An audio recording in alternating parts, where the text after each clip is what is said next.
The voice of Yankee baseball is Michael Kay, who is also the author of a brand new book called CenterStage, My Most Fascinating Interviews from A-Rod to Jay-Z, a compilation of all the interviews he's done for that show on the Yes Network. And here he is, Michael Kay, who joins us. I got myself a copy of the book, which I'm very excited about, and we will get to that in a minute. But Michael, and the Yankees are 9 games out of first place. Their offense is historically bad. How would you describe the trouble they are in as we sit here in mid-June?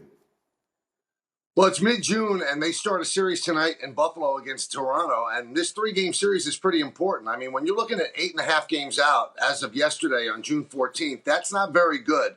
A lot of people ask me, can they make the playoffs? And I say definitely, but they've got to play to the back of their baseball card. Their offense has been so bad, except for Aaron Judge. He's the only one who is actually performing to the way he should perform.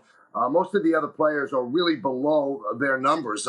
You mentioned the double plays they've hit into. They've also made 31 outs on the base paths, and the average major league team makes 18 outs on the base path. So we've seen them go to third from second base when the ball hit in front of them at least 4 times. Just fundamentally, they have not been playing very good baseball. A lot of people say, well, they look asleep. Well, they look asleep because they're not scoring runs. And when you don't score runs, you look somewhat somnolent when you're playing baseball. They've got to snap out of it. They've got to get the offense and the pitching going at the same time because the pitching carried them for the first 2 months of the season. Now the offense has been a little bit better of late, but the pitching hasn't been so good.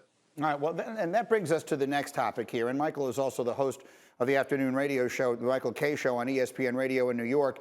And this has been a huge topic, and last night, huge news from our Jeff Passan. The expectation is today it will be announced that baseball pitchers will be suspended if they are caught with any foreign substance for 10 days to help curtail the widespread use of grip enhancers by pitchers around the league. And of course, a lot of that conversation began, at least on the national level, with that very uncomfortable press conference that the Yankees' Garrett Cole had last week. Our mutual friend Hembo got me this. This is Spider Tack. This is the substance that everyone has been talking about. Michael, what is your expectation for the impact of this, baseball cracking down on this starting now?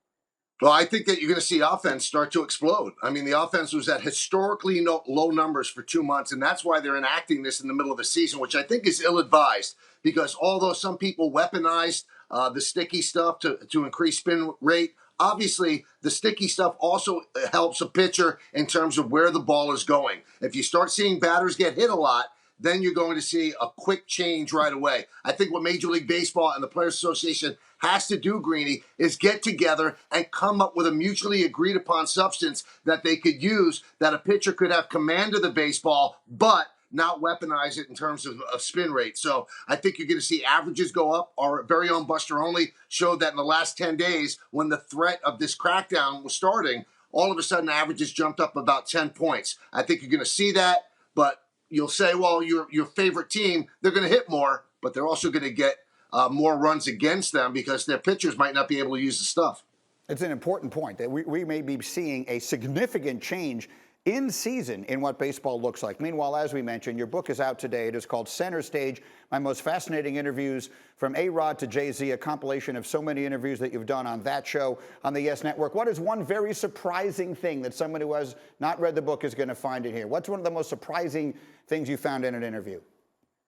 Well, I found out this even after we wrote the book. So there's an interview with Mike Tyson, and it was so raw and real. He was there on stage. He was crying. He was laughing uncontrollably. He was angry. At times, I thought I was going to get hit by him.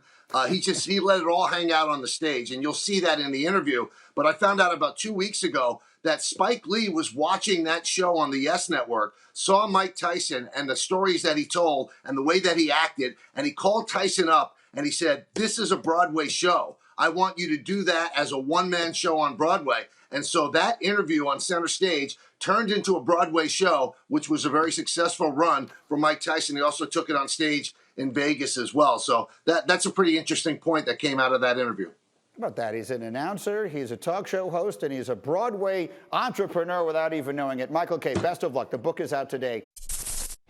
Thank you for watching ESPN on YouTube. For live streaming sports and premium content, subscribe to ESPN+.